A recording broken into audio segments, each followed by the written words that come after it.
తప్పిపోయిన గొర్రెపిల్ల కథ. హలో ప్రియమైన స్నేహితులారా, ఏసు స్టార్ కిడ్స్కి స్వాగతం.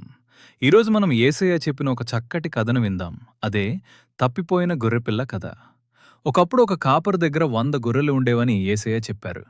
అతను వాటిని ఎంతో ప్రేమించేవాడు. కానీ ఒకరోజు ఒక చిన్న గొర్రెపిల్ల అడవిలో దారి తప్పిపోయింది. మరి ఆ కాపరి దాన్ని వదిలేశాడా? అస్సల్లేదు. అతను తన 99 గొర్రెలను ఒక సురక్షితమైన ప్రదేశంలో ఉంచి తప్పిపోయిన ఆ ఒక్క గొర్రెపిల్ల కోసం కొండలు, పొదల్లో వెతుక్కుంటూ వెళ్ళాడు. చివరకు ఆ భయపడిన గొర్రెపిల్ల దొరికినప్పుడు అతను దాన్ని కోప్పడలేదు. దానికి బదులుగా సంతోషంగా తన భుజాలపై ఎక్కించుకుని ఇంటికి తీసుకొచ్చి తన స్నేహితులతో కలిసి పండగ చేసుకున్నాడు. పిల్లలు, దేవుడు కూడా అచ్చం ఆ కాపరిలాంటివాడే. మనమందరం ఆయన గొర్రెలం. మనం ఎప్పుడైనా పొరపాటున దారి తప్పితే ఆయన మనల్ని ఎప్పుడూ ఒంటరిగా వదిలేయరు. మనం తిరిగి ఆయన దగ్గరకు వచ్చినప్పుడు ఆయన ఎంతో సంతోషిస్తారు. మీకీ కథ నచ్చిందా? అయితే త్వరగా ఈ వీడియోను లైక్ చేయండి మరియు యేసు స్టార్ కిడ్స్ను సబ్స్క్రైబ్ చేయడం మర్చిపోకండి. మరో కథతో మళ్ళీ కలుద్దాం.